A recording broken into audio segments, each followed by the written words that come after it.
बताइए अपने बारे में, आप कहाँ से हैं? मैं हूँ नवादा से। ओह, बिहार। नवादा से। तो पढ़ाई कैसी चल रही है? ठीक ठाक मतलब पढ़ता हूँ पर जैसे मैं 5 घंटे अगर देता हूँ ना पढ़ाई पे, ओके। 5 घंटे बैठ के पढ़ता हूँ तो उसमें जब उठता हूँ फिर पढ़ के तो फिर उतना इफेक्टिव लगता नहीं है कि मैंने 5 घंटे पढ़ा। उतना ही लगता है कि पढ़ाई किया हूँ पर 5 घंटे उसको सेल्फ स्टडी? हाँ जितना भी कभी 5 6 उससे ज़्यादा दिन नहीं हो भर सकता है क्या? नहीं दिन भर पढ़ता ही रहता हूँ पर मतलब अभी कोचिंग वगैरह ना लीव कर दिया हूँ ओके। लास्ट टाइम पे और सब बंद भी कर रहे हैं कोचिंग तो दिन भर घर पे ही रहता हूँ पढ़ता हूँ लेकिन उतना इफेक्टिव नहीं हो पाता कि मैंने दिन भर में पढ़ा क्या। दिन भर तो बुक लेके ही बैठा रहता हूँ पढ़ता हूँ और जैसे हिंदी पढ़ रहा हूँ तो कुछ कुछ आ गया ऐसा कि मन में कि सोशल साइंस बोल रहा हूँ कि फिजिक्स देख लेता हूँ या केमिस्ट्री देख लेता हूँ तो उसमें एक मिनट। ओके, कोई बात। एक एक आइडिया बताता हूँ मैं। पहले ना आपको फिजिक्स केमिस्ट्री पढ़ना चाहिए और बीच में हिंदी ऐड करना चाहिए, क्योंकि हिंदी और इंग्लिश ना थोड़ा इंटरेस्टिंग सब्जेक्ट होता है। अगर आप फिजिक्स केमिस्ट्री थोड़ा हार्ड टाइप का होता है, ऐसे होता हार्ड नहीं है, थोड़ा हार्ड होता है। लेकिन उसके बीच में आप अगर जैसे 1 घंटा आप केमिस्ट्री या फिर फिजिक्स पढ़े, उस बीच में आप कुछ बोर हो तो कोई एक हिंदी पढ़ने जाओ, क्योंकि हिंदी हल्का होता है और पढ़ने में बहुत ज़्यादा मज़ा आता है।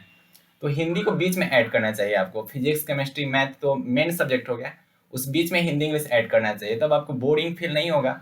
और मैंने एक टाइम टेबल का वीडियो बनाया, आपने देखा क्या? हाँ नहीं वो नहीं देखा था। तो उस वीडियो के देखिए, और उसमें ना 2-2 घंटे का स्लॉट है। और एक ऐसा स्लॉट है जिसमें आपको, आप बोल रहे हो कि 5 घंटा पढ़ते हैं लेकिन फील नहीं होता है कि 5 घंटा हम पढ़े हैं, यही ना?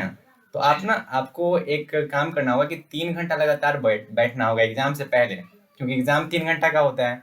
तो आपको हैबिट होना चाहिए 3 घंटा रेगुलर बैठने का, क्योंकि जब आप 3 घंटा ना रूम पे रेगुलर बैठ जाओगे तो एग्जाम हॉल में आपको ना एक हैबिट हो चुका होगा कि 3 घंटा आपका माइंड ना पढ़ाई पे ओनली कंसंट्रेट रहेगा।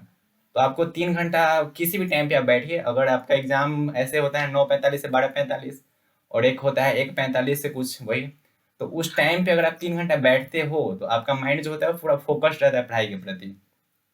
और आपको लग रहा है कि फील नहीं हो रहा है, तो 5 से 6 घंटे की पढ़ाई आपको ऐसा नहीं लगता कि बहुत कम है?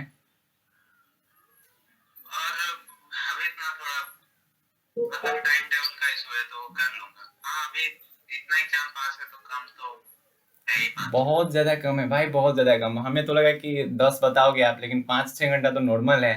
और आप कोचिंग क्लास भी अभी नहीं कर रहे हो, नहीं। तो 5-6 घंटा से नहीं हो पाएगा, क्योंकि 1 महीना आपके पास टाइम बचा है, उसके बाद आपको पढ़ाई करनी नहीं है। जो टाइम है बस 1 महीना लगभग टाइम बचे। इस टाइम में आप जितना पढ़ सकते हो, जितना, सुबह 5 बजे उठिए, 5 बजे से रात में सोने वक्त तक 11 बजे से पहले सो जाना है। 5 बजे से 11 बजे तक ओनली पढ़ाई वाली बातें होनी चाहिए। अगर आपको रिलैक्स करना है तो ऐसा नहीं कि दोस्तों के साथ घूमने चले जाना है, आपको ओनली पढ़ाई वाली काम करनी है। कुछ सोचना है तो अपने प्लान के बारे में सोचना है कि हाँ, कि मैं, जैसे आपके साथ प्रॉब्लम क्या है कि आप 5 घंटा पढ़ते हो लेकिन आपको फील नहीं होता है। आप उस चीज़ पे सोचो कि हाँ, कि हमें फील क्यों नहीं हो रहा है, और इसमें मैं क्या इम्प्रूव कर सकता हूँ। तो कुछ टाइम लीजिए, खुद को टाइम दीजिए, अकेले बैठिए और उस चीज़ पे सोचना है कि हाँ, कि मैं ऐसा कर रहा हूँ लेकिन मुझे फील नहीं हो रहा है। फील नहीं होने का मतलब है कि आप इंटरेस्ट नहीं ले रहे हो पढ़ाई में, आपको पढ़ाई में उतना इंटरेस्ट नहीं आ रहा है। नहीं ऐसा नहीं होता मतलब जैसे कोई लेक्चर देख रहा हूँ ना मैं तो हम्म। उसको आधा देखा मैंने कुछ बीच में समझ नहीं आया तो फिर मैंने दूसरा लेक्चर खोल लिया। नहीं नहीं, ये सिर्फ बहुत बहुत इसमें टाइम वेस्ट हो जाता है। ऐसा नहीं होना चाहिए, क्योंकि आपके पास टाइम कितने हैं, 1 महीने के करीब टाइम है। अगर आप ऐसा करते हो तो लगभग दिक्कत होगा आपको, क्योंकि आप 1 महीना टाइम बचे हैं, एक लेक्चर खोले, आधा देख के छोड़ के फिर दूसरा देखे। जहाँ पे समझ नहीं आ रहा है वहाँ तो वीडियो पीछे करके दोबारा देखिए। और जो चीज़ अभी, जो अंत का टाइम है, इस टाइम में आपको जो चीज़ समझ नहीं आ रही उस चीज़ को रट जाना है, ठीक है? कुछ कोई एक स्टूडेंट कमेंट किए थे कि भैया रटना हो तो आपके पास क्यों आते? मैंने उसे बताया कि भाई जब समझना हो तो तुम मेरे पास क्यों आए हो?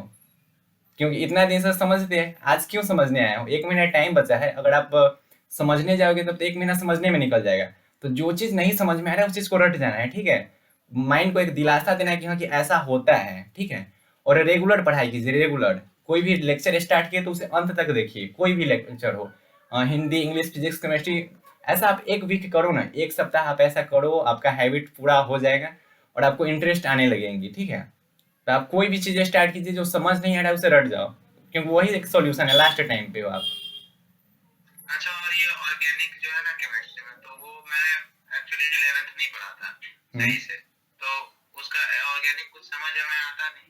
तो ऑर्गेनिक मैंने एक भी चैप्टर नहीं करा है, तो उसमें कौन कौन सा करना है, नहीं करना है, क्या करूँ, वो नहीं समझ आ रहा। ऑर्गेनिक के लिए हम केमिस्ट्री का मेरा एक वीडियो है, आपने देखा है क्या? हाँ हाँ, देखे थे। तो ऑर्गेनिक में उसमें आप बता रहे थे, हेलो अरीन बताए थे और कुछ चैप्टर बताए थे। पॉलीमर है, केमिस्ट्री इन एवरीडे लाइफ है, बायोमोलिक्यूल्स है। तो ये जो चैप्टर है ना, इसमें सिर्फ याद करने वाली चीजें हैं, इसमें कुछ समझना नहीं है। पॉलीमर में याद करना है, केमिस्ट्री इन एवरीडे लाइफ में याद करना है, बायोमोलिक्यूल्स में याद करना है, और हेलो एल्केन्स में हल्का कुछ समझना होता है। तो ये जो चैप्टर्स है उसका 11th से कुछ ज़्यादा अटैचमेंट नहीं है, तो इसको आप क्या कर सकते हो कि याद करने वाली चीज़ें, तो आप इसे याद कर जाओ। Biomolecules, chemistry in everyday life और ये जो है पॉलीमर, ये कर जाओ। मेन फोकस आपका फिजिकल पे होना चाहिए, क्योंकि फिजिकल का वेटेज अच्छा खासा होता है। उसके बाद कोऑर्डिनेशन कंपाउंड कर जाओ, और टाइम बचे तो पी ब्लॉक। कोऑर्डिनेशन कंपाउंड का मैंने देखा था, इसमें जो क्वेश्चन बैंक आया है ना हम्म। ब्रिलियंट का, हम्म। तो उसमें ऐसा दिया हुआ है हर, जैसे दिखाता हूँ मैं, एक मिनट, जैसे देखिए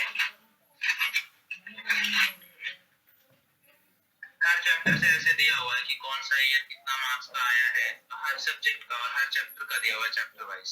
ओ। तो इसमें मैंने देखा था ना कि पी ब्लॉक का जो है ना उसका अच्छा खासा वेटेज था, और हाँ। उसको आपने लास्ट में रखा था, तो जरूर पहले की। नहीं, तो पी ब्लॉक ना थोड़ा उसमें थोड़ा लेंदी सा चैप्टर है, अगर आप पढ़े होंगे तो थोड़ा लेंदी, उसमें कुछ लेंदी टाइप का है। उसमें रिएक्शंस वगैरह जो होते हैं वो थोड़ा लेंदी होते हैं। मैंने जो फर्स्ट में चैप्टर रखा है वो सब थ्योरी बेस्ड चैप्टर है।